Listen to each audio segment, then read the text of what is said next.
Here we have a beautiful 2008 Saab 9.3 1.5 turbo diesel TID engine. It's the standard, it was actually the standard 150 brake horsepower, but Saab, the supplying dealer, upgraded it with a Hirsch upgrade to 175 brake horsepower. That's fully documented at Saab at a cost of £750. So this is the 175 brake horsepower, 1.9 diesel, that will still return 50 to the gallon. 6-speed manual. It's only had the one owner from new, and clearly he's looked after it with full service history on a little under 108,000 miles now, last serviced at 103,000. Full Saab history up to 91,000. I say 91,000, I think we've got the I'll show you this paperwork shortly. We've got the Saab stamps up to 71,000 and then a Vauxhall stamp at 90,000.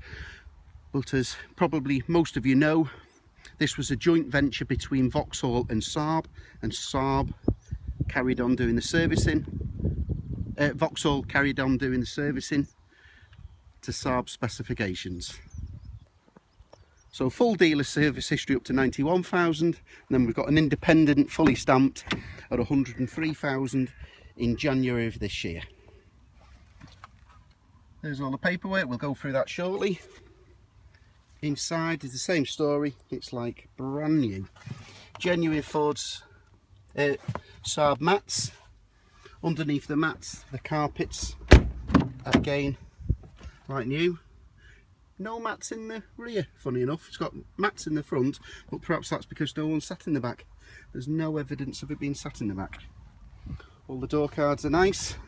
Nice alloy wheels, 17-inch, all matching tyres. The spur wheel has never been used. Brand spanking new spur wheel, locking wheel nuts. It's got the option to, if on that button, that'll fold down the rear seats.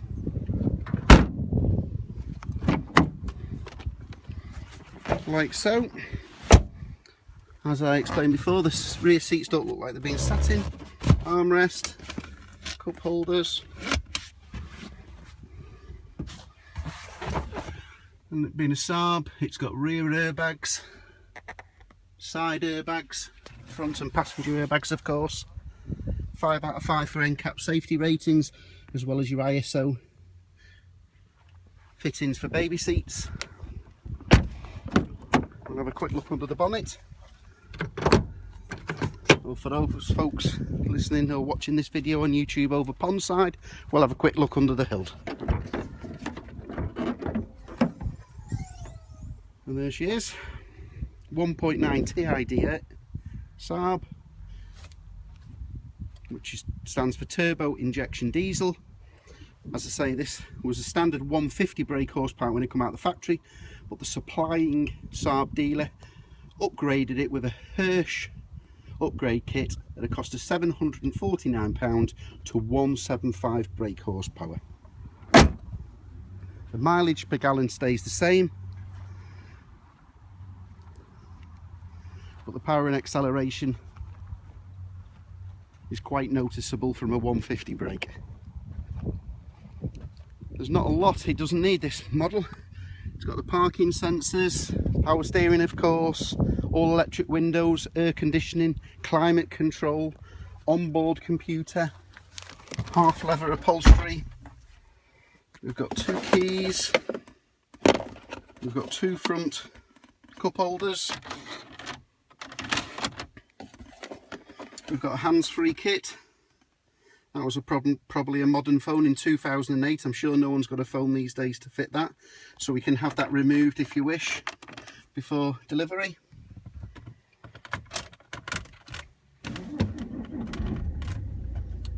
Starts on the button. Checking. Backrest unlocked. So that's when I've just That's a good device by safety. There you go, it wasn't quite clipped in properly.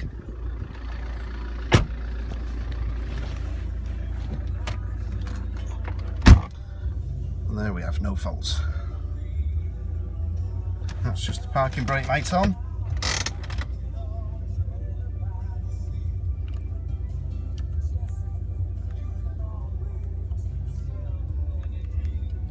Audio controls for the radio and CD player there, Seek. Side airbags, front air nets, so 8 airbags in total. If you're going to crash your car, this is one of the ones that you're going to feel safe in.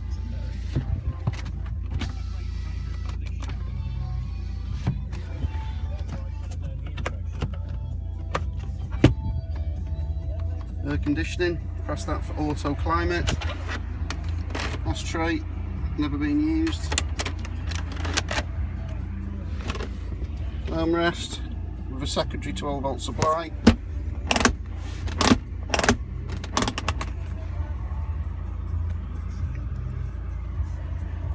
Cruise control, I have tested it. I've just come off a 500-mile journey in this car and everything works as it should. The only thing I would say is the air conditioning could benefit from a recharge, so we can get that charged up before delivery, that's no problem.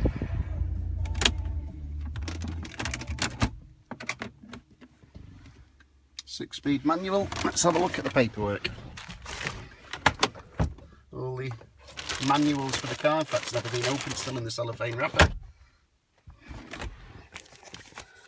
So first of all we'll look at the 2008 model. It's a 57, but it was registered. In fact, it was only about 10 days away from being an 08 plate.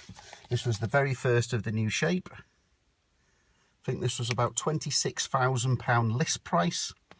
The last owner had it, worked for a big company and had it heavily discounted to 20,000, and we've even got the supplying invoice. So serviced at Saab at 18,000, 36,000, 55,000, 71,000, then Vauxhall at 94,000, but Vauxhall and Saab was a joint venture, so all Vauxhall garages have Saab trained mechanics. And then independently this year at 103,900. The service interval on this particular model is 18,000 miles, so 4,000. If we get our maths correct, we've got another 14,000 miles to worry about service. And there it is, that's what was upgraded. A 175 horsepower by Hirsch. So the 0 to 60 has gone up, or gone down rather, from 9.5 to 8.3 seconds.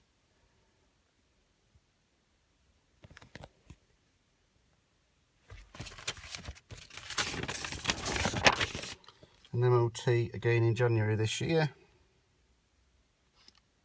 There's the past mileages. It's one owner from new, so of course the mileage is warranted and guaranteed. January the 9th 2016, no advisories, surprise surprise, with a one owner and full service history. If you look at the previous owner, that was the supplying Saab dealer in Oldham.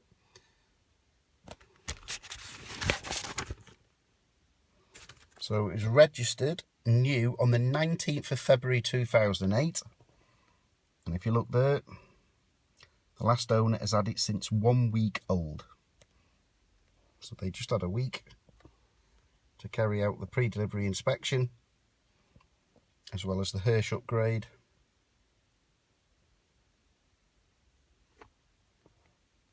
And we've got a full file of invoices. And as I say, even the original bill of sale from new.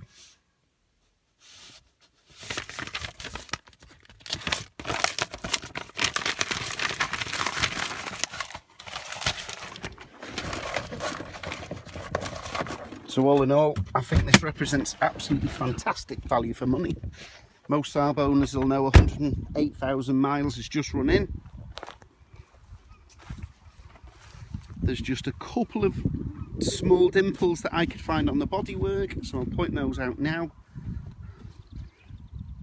Tiny little dimple there. That's something that is just showing there. No, it's not gone into the paint, it's not cracked the paint. So that's something a dent master or a dent devil could remedy. And I think there's one also on the front wing that I found. Yeah, again, perhaps a little dent devil job on the front wing, and that's about it. When you consider it's done 108,000 miles, it's 7 years old, I don't think that's bad. I'll be happy to deliver this anywhere free of charge. Payment is only asked after you've seen it, test drove it, inspected it, and you're happy with it. If you're not happy, I'll drive it back. You're under no obligation. If you do decide to go through the purchase, and I can't see any reason why not at this price and value, all I ask is a lift to the nearest train station. I can't be any fairer than that.